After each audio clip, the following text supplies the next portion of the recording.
My name is Sheila Lamb. I'm with the Virginia SBDC Network. For those of you that are not familiar with our organization, the Virginia Small Business Development Center is a partnership program between the U.S. Small Business Administration, George Mason University, and local host institutions throughout Virginia. With 27 locations across the Commonwealth, we provide training and technical assistance to small businesses in their local communities. Our one-on-one advising services are available at no charge. Today's webinar, 7 Cybersecurity Tips for Holiday Shopping Online, is presented by the Virginia SBDC Network. We are recording today's presentation and it will be posted on our website, virginiasbdc.org. Due to the large number of participants, everyone's microphone is muted, but if you have questions during the presentation, you can type those into the Q&A box. We have also enabled the live transcript function, which you can show or hide via your own meeting controls. And now it is my pleasure to introduce our presenter for today's session, Kiana Gainey. Kiana has 20 plus years IT and cybersecurity industry veteran and has served as Chief Executive Officer for SecureTech 360, located in Springfield, Virginia, since its inception in 2010. Ms. Gainey is also the Cyber Industry Specialist for the Virginia SBDC. Thanks, Kiana. You can take it away. Thank you, Sheila. Good afternoon, everyone. I hope everyone had a wonderful holiday season. Today, we will discuss the 7 tips to being cyber smart this holiday season. As the holiday season has already started, many of us has already participated in either Black Friday, they have Small Business Saturday now, and even Cyber Monday. Well, there's a lot of new trends that I want you to be aware of this holiday season as you're shopping for loved ones. We don't want the Grinch to steal our Christmas or our data, right? So there's a few things that you can do as a small business owner and also just as a consumer in general. There are a lot of imposters that are pretending to represent banks, government agencies, and even sometimes close family members. These fraudsters are impersonating employees through texts and phone calls. I know you've seen them. I've seen them come through my cell phone or even through my email. They look and they sound like things that we're interested in, but just a few things just to keep in mind that a bank or a government agency like the IRS, I know I got that crazy call, I think last week, when the IRS said I had a bill and I need to call back this number. They will never call you to ask you for things like your login information or even your one-time codes. I know a lot of banks or different institutes are using a multi-factor authentication where they send you a one-time code to either your email or to your cell phone. They would never physically pick up the phone to call you. They would send a text or they will send it via email. So those are just some things just to look out for. And just small scams, there are a lot of things that are going on online.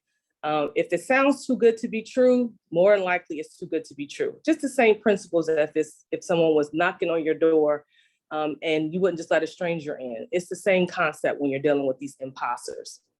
I know a lot of people, even with the current trends with, you see layoffs are like from everywhere from Facebook to Amazon. Daily, we're seeing different layoffs. And so people are out here looking for things like jobs.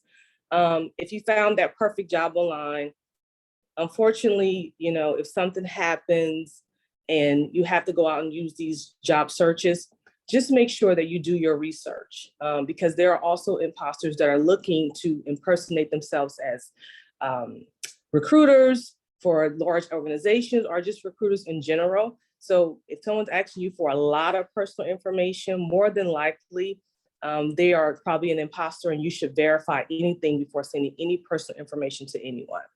And then there's also those phishing emails, right?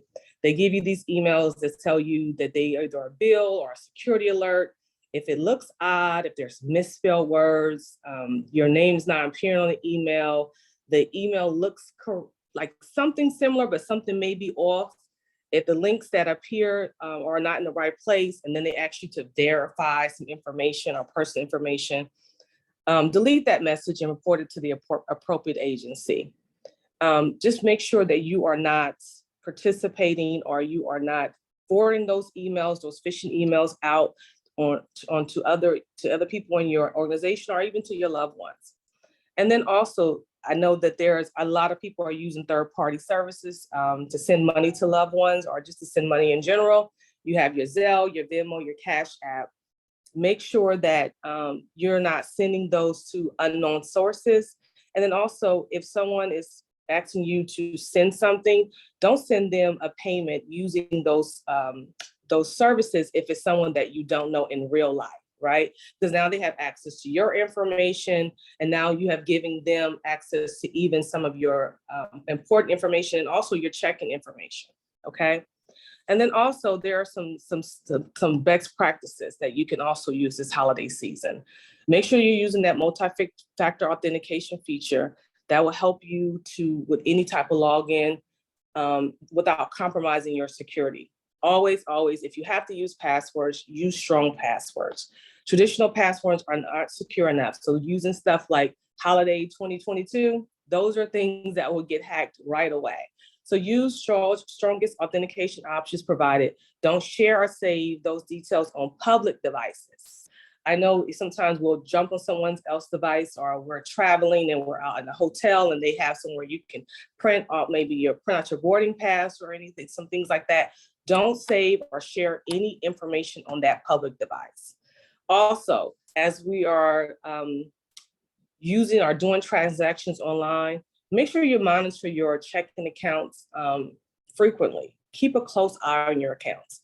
Respond to any fraud alerts and report those unauthorized transactions right away. A lot of the times, the banks are looking for you to let them know if there's something happening, because it could be someone just trying to get into your account, or it could be someone trying to get into the overall organization's accounts, right? So make sure that you are reporting those unauthorized transactions right away. And last but not least, ignore and delete random texts and emails that ask you to click a link or are trying to take you somewhere else. Do not, again, I cannot emphasize this enough, do not provide them any personal information.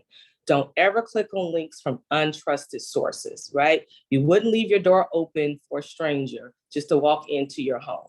It's the same principles when you are shopping, or you're doing transactions online, or you're just implementing safe, secure practices within your own personal life and also during this holiday season. Also, a few other tips to keep you safe this holiday season. Keep your smartphone and computer and devices updated. I know I get them all the time. You get all these alerts, especially with the Apple devices. Update your device, update your Microsoft patch.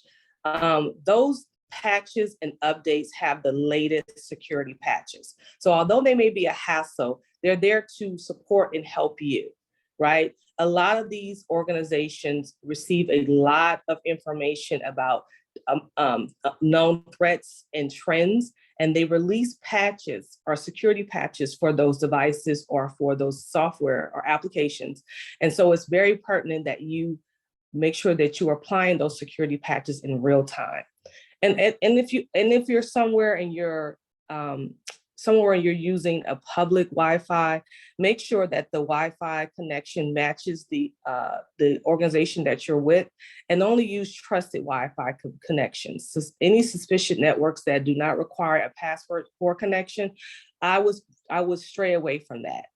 Most organizations have gotten very smart about giving you some form of Wi-Fi connection. Now, if it's something that you know about and something that is a trusted source, still verify, because that is another way that a lot of times imposters or cyber criminals use things that we do every day to try to find a way to penetrate different systems and organizations.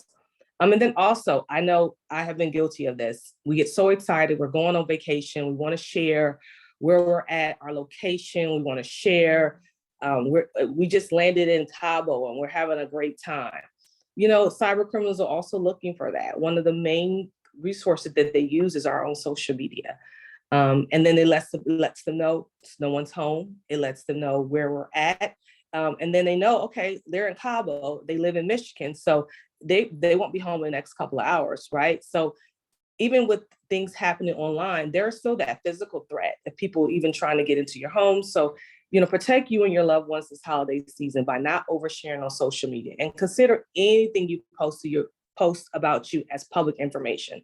So just like you wouldn't post your passwords, or you wouldn't post your birthday or things that only you that you wouldn't want the public to know, don't post it on social media. And also, make sure you're monitoring your credit reports on a regular basis. This holiday season, there are a lot of people that are participating in credit card theft.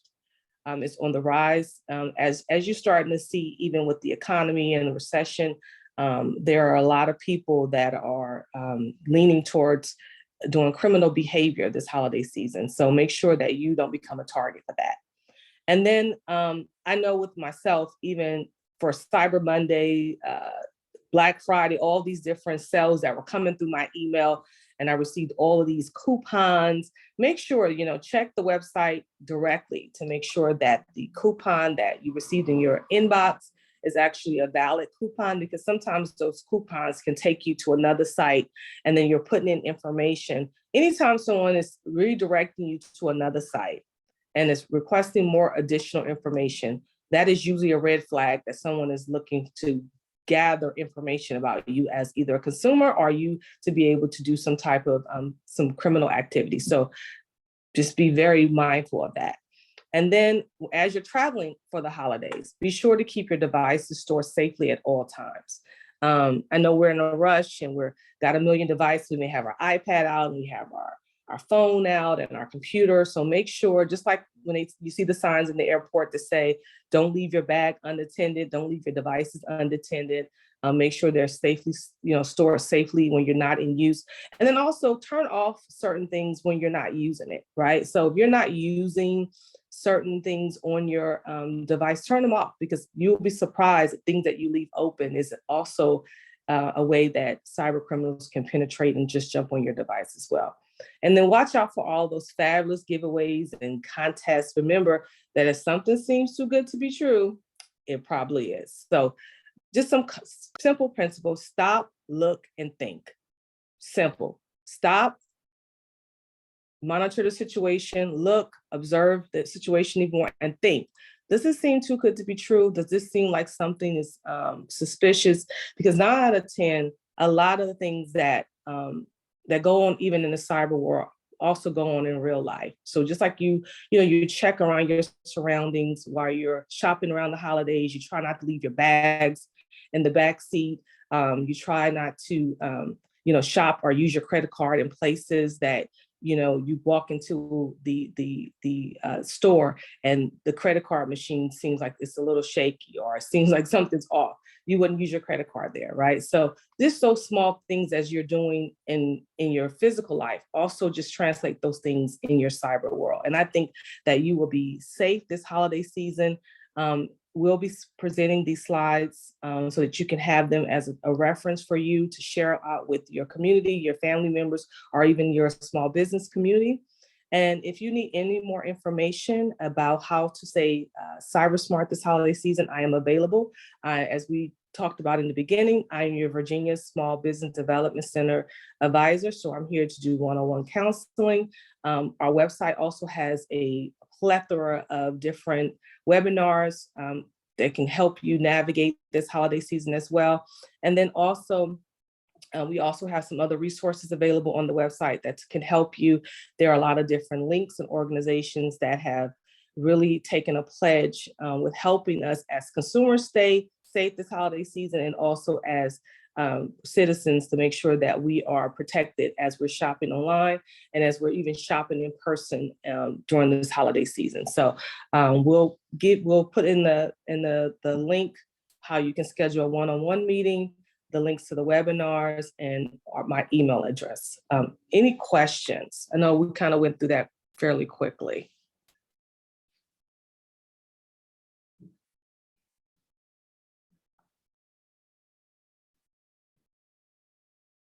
No questions? No questions yet. Give everyone a few moments to think about it. Take advantage.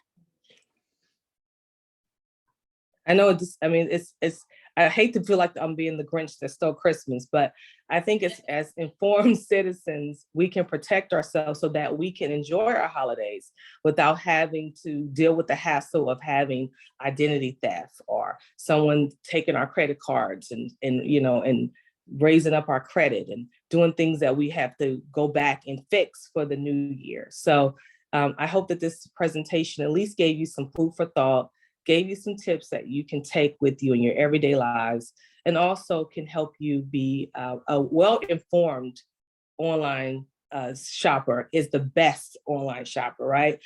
In general, the best well-informed cybersecurity information that you have will make your shopping, your holiday season, one for the record books, but not for the record books in the bad way.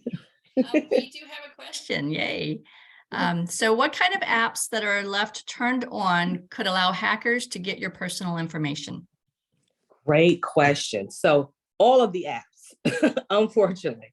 So that's why it's very important that you make sure that while in any application, anything that you're using, they always have settings where you can go in and you can control how information is shared, how information is presented, and allow what users or how information can be used with that application. So I always say with anything, read the fine print.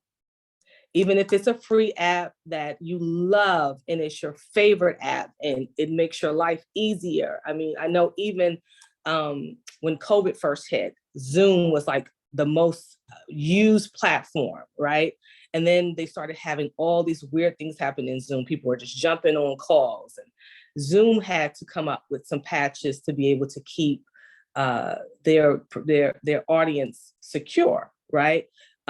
So make sure that you're reading the fine print, make sure you're going into those apps, make sure you're looking inside the settings, and you are in control of what comes in and out as you're using those apps. So I know everyone thinks, everything is secure, but a lot of times there's always some type of backdoors with anything, right? So do your research. And I also say, like, even if I love something and it's my favorite app, I still make sure that I'm keeping up to date with the latest trends with that app. Like, so I'll do Google searches to see if there's been any type of hacks or threats or trends with that particular app so that I can be also a informed consumer of that app, right? And then if I see something that's happening while I'm using the app, I also report it, right? Because most of the app or organizations or owners are looking for your feedback. So, you see that feedback bar that says rate this application between 1 and 10 or give us feedback or how we're doing.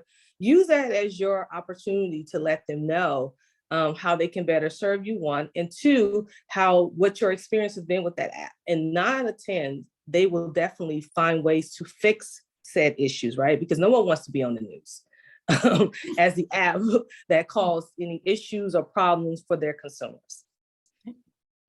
We had another question come in. How should the apps be used in the workplace, and what apps are recommended for small business owners?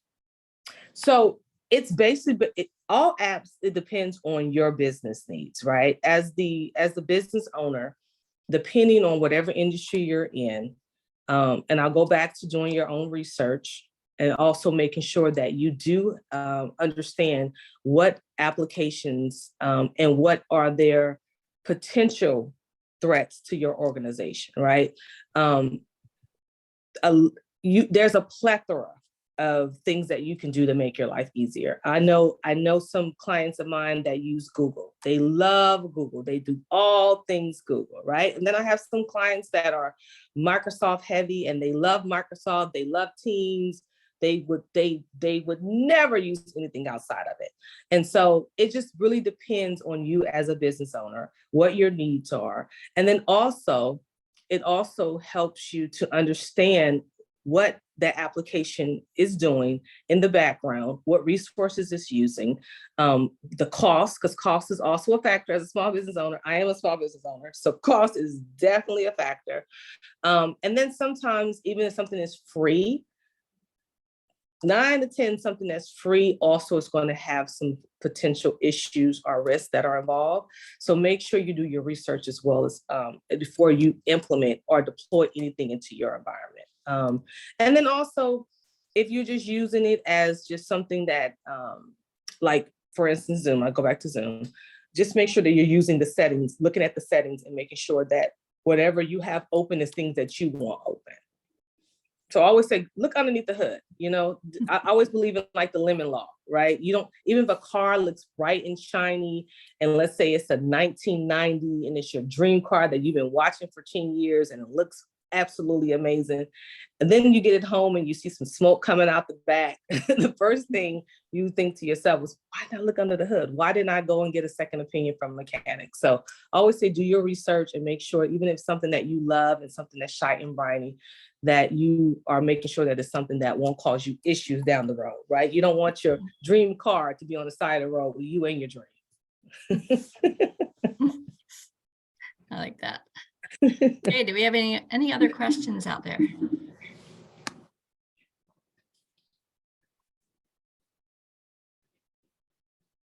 All right, Kiana, I think that's it. Okay, well, stay tuned. We'll be having some more webinars all month long and until January. A lot of them will be really targeted toward making sure that you are safe online so that we can end the year safe, we can begin the year safe, and that we're all becoming these cybersecurity, I would say at least cybersecurity awareness professionals, right? We'll leave the other stuff to the other guys to make sure to keep it safe, but at least we are going to be cyber smart and make sure that we're keeping ourselves protected this holiday season. We're keeping our businesses safe this holiday season and even our loved ones. So I hope you enjoyed the presentation. If you have any questions, if you're just too shy to ask during the presentation, you can always shoot me an email. You can always sign up for one-on-one counseling. I am here for you as a resource to make sure that you don't take home that lemon and be on the side of the road with your dream car.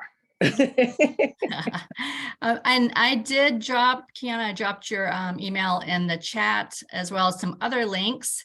And just a reminder, everyone, you will receive an email with a link to the recording as well and the slides. If you would like to sign up for upcoming webinars or access recorded webinars, please visit virginiasbdc.org/training. This webinar and other SBDC resources are designed to be used in collaboration with your local SBDC advisors. You can sign up for a free and confidential session by emailing help@virginiasbdc.org or via our website. Thank you all for attending. I hope that we'll see you at the next session. Yes, thank you. Bye-bye. Bye-bye.